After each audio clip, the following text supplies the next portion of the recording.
J'ai vu Furious, je vous le dis tout de suite, ce film est une véritable claque d'action venue de Chine.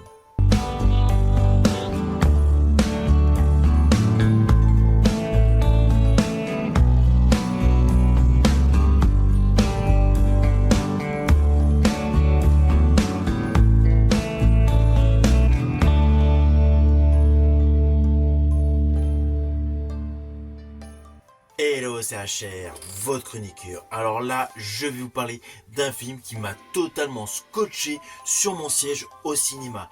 Il a pour titre Furious. C'est selon moi le film d'action ultime. C'est le meilleur depuis plus de 10 ans. Naturellement, il faut que je vous en parle. Mais avant cela, n'oubliez pas, si vous n'êtes pas abonné, pensez à le faire. Pensez à la petite cloche pour notif, mais surtout à votre opinion et vos commentaires. Let's go!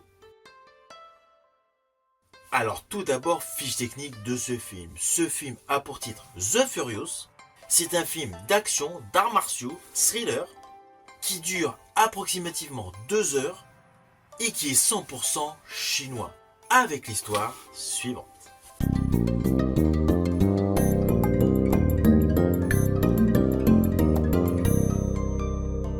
Alors naturellement, je vais vous faire de manière très simplifiée. Au tout début de ce film, on découvre un père de famille qui est muet. Celui-ci est un homme à tout faire. Il fait des petits travaux tout simplement pour pouvoir vivre et s'occuper de sa petite fille. Apparemment, son épouse est décédée. Sa fille est encore avec lui pendant quelques temps avant qu'elle retourne vivre tout simplement chez sa grand-mère. Celui-ci, après un dépannage niveau plomberie, il emmène sa fille dans un salon de coiffure. Là, il y a une petite altercation minime entre un père et sa fille. Celle-ci sort de ce fameux salon et se fait enlever. Alors, évidemment, j'ai très simplifié. Et là, tout de suite, on démarre sur les chapeaux de roue. Il y a une scène d'action, mais totalement louvdingue. Le père se rend compte que sa fille se fait enlever. Il la découvre dans un camion. Et là, il y a des combats avec justement ceux qui kidnappent. Il y a toute une enfilade de cascades autour d'un camion à éboueur. L'intérieur d'une usine, enfin bon, c'est totalement dantesque. Implicitement, cela nous précise que ce film va être mené tambour battant. Immédiatement, on est obligé de réaliser que ce film d'action va être totalement dingue. Rien que le fait de voir le père de famille pieds nus, qui a les pieds en sang qui court derrière ce camion, c'est fou. Que dire après de la scène après dans le commissariat? Et en fait, les scènes d'action n'arrêtent pas d'affluer. Alors oui, il y a une véritable histoire, le trafic d'enfants. Donc il y a une histoire solide. Mais l'histoire, elle est largement agrémentée de scènes d'action qui, on va pas se mentir, m'ont procuré un réel niveau d'excitation devant l'écran. Car on va pas se mentir, je fais partie de ceux qui regardent beaucoup de films d'action. En plus, je regarde beaucoup de films d'action chinois. Donc implicitement, on connaît toutes les ficelles, toutes les recettes d'un bon film d'action qu'on doit retrouver. Et en plus, on devine aisément à quel moment la grosse scène de baston va débouler. Et surtout quand le héros va reprendre son souffle. Mais je vous le dis tout de suite, avec The Furious, oubliez cette méthodologie. Le film monte comme une montée d'adrénaline permanente. Parce que parallèlement au personnage de ce père de famille qui se fait enlever sa fille, il y a un journaliste. Oui, parce que car en préambule, on voit une journaliste avec une scène extrêmement dramatique. Donc il y a un individu, le mari donc de cette journaliste, qui est à la recherche de son épouse. Les deux personnages vont se retrouver. Ils vont se retrouver dans une boîte de nuit. Alors, ne vous inquiétez pas, je ne vais pas spoiler sur l'histoire. Là, la scène d'action au cœur de cette boîte de nuit, avec la cage genre UFC en plein centre, c'est totalement fou. C'est là qu'on réalise que les premières scènes d'action, en fait, elles ont beau être totalement démentielles, en fait, c'est tout petit par rapport à tout ce qui va se produire dans le film. Alors oui, je vous ne cache pas, comme dans beaucoup de films d'action, les coups sont secs, c'est brutaux et totalement lisible. Mais là, la grosse particularité de ce film, ce sont les chorégraphies de combat. J'en ai vu des tonnes, on va pas se mentir. Mais là, ce que j'ai vu dans ce film, je l'ai jamais vu avant. Perso, je serais très curieux de voir le making-of de ce film. Les scènes de combat sont d'une telle fluidité, mais surtout, elles mélangent un paquet de protagonistes entre eux. Les gars, ils se tapent dessus, ils passent l'un au-dessus de l'autre, puis il y en a un troisième qui arrive pas. Enfin, c'est impressionnant. C'est totalement virevoltant, et la caméra semble tourner en permanence autour de tous les combattants. Alors, on voit plein de techniques de combat, on a l'impression de subir les impacts, et on a vraiment un mélange de styles d'arts martiaux. Vous allez reconnaître du kung-fu, du wing chun, de la boxe, enfin, plein d'arts martiaux.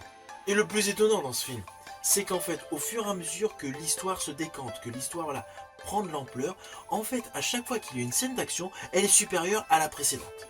À plusieurs moments, je me suis dit, ça y est, on atteint le sommet en termes de violence, en termes de chorégraphie, en termes de punch. Eh bien non, en fait, la séquence d'après, elle a encore monté en level. Et en plus, malgré que ce soit un polar urbain, un polar moderne, il y a des techniques de combat issues de tous les films Wuxia. Les couteaux, les sabres, vous allez en voir un paquet. Je pense même, alors un personnage que j'ai trouvé vraiment topissime, pourtant c'est un méchant, mais son côté voilà, qui est totalement antagoniste à la structure du film, c'est l'archer. Avec ses flèches, il fait des trucs de dingue. Alors oui, il avait fait un truc au tout début du film, mais en fait dans le film on va le voir un paquet de fois. Et en plus, outre le fait de cet archer, il y a donc quelqu'un de très fortuné qui a une technique assez classe de se battre. Il y a les deux héros du film, forcément, avec des techniques particulières. Mais tous les combattants qui sont autour, je pense à un qui se fait surnommer Musclor, mais lui, c'est vraiment de la lutte ultra violente. En fait, chaque combattant a sa technique, a son agilité et surtout a sa fluidité malgré son côté très massif. Je pense à certains personnages. Du coup, il y a un vrai mélange de styles de combat, des philosophies de combat totalement antagonistes et surtout une véritable variété d'affrontements. Alors, comme jadis, les films de Jackie Chan, où lui se servait toujours des éléments autour de lui, et bien dans ce film, il y a également cette reprise. Et du coup, c'est totalement jouissif pour tous les aficionados de films d'action. Moi, je ne vous cache pas que j'ai aimé les combats où ils prennent appui sur les murs, ils se servent de tous les objets qu'ils peuvent avoir autour d'eux. Je pense à une très grosse séquence avec des vélos.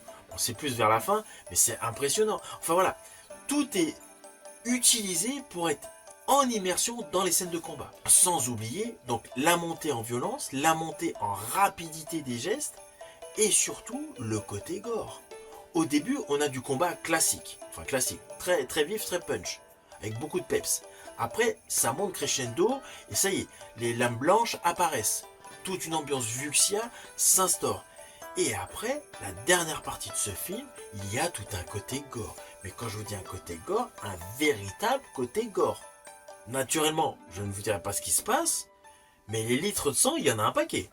C'est pour cela que ce film, il est construit de manière solide, avec une montée crescendo de la violence, face à une histoire qui est solide. Je tiens à vous le préciser, ce n'est pas une histoire banale. L'histoire, elle est vraiment solide. C'est le trafic d'enfants. Mais voilà, il y a une véritable construction avec la corruption, une classe aisée qui est impliquée dedans, ainsi de suite. Alors oui, il y a un petit côté, on va se dire, le héros muet, il paraît invincible et surtout pas fatigué. Il est fatigué dans le film. À plusieurs moments, il est blessé, il est meurtri. Mais par contre, il ne faut pas oublier, c'est qu'il a la rage au ventre, la rage au cœur, tout simplement parce qu'il veut retrouver sa fille. Donc cela donne de l'énergie supplémentaire. Mais outre le fait de toute cette violence accrue tout au long de ce long métrage qui est parfaitement maîtrisé, qui est parfaitement réalisé, il y a de la mélancolie. Je pense notamment à une certaine histoire autour d'Alliance. Voilà, il y a pas mal de mélancolie, comme un enfant qui est utilisé comme rabatteur. Voilà, en fait, de manière insidieuse, ici et là, il y a pas mal d'éléments tristes, d'éléments mélancoliques qui font un léger contraste à la surabondance de scènes d'action. Mais je tiens quand même à préciser qu'au-delà de toute la violence qui est mise en exergue du début jusqu'à la fin de ce film, ce qui fait vraiment la force de ce long métrage, c'est le sens du spectacle. Le film est totalement spectaculaire. Alors au final, naturellement, c'est un film que je vous invite à voir au cinéma. Si je devais le noter sur 5, je mettrais 5. Ce film est une pure réussite, ce film est une véritable bombe. Il est vraiment pour tous les amateurs, les aficionados de films d'action, de films de combat, de films de kung-fu, de films de Wing Chun. Toutes les chorégraphies sont impeccables, les cascades sont folles. C'est un film, selon moi, absolument incontournable. Une fois que vous l'aurez vu, n'hésitez surtout pas à revenir sur ma chaîne, tout simplement pour me dire votre opinion. Je vous dis à bientôt pour une prochaine vidéo.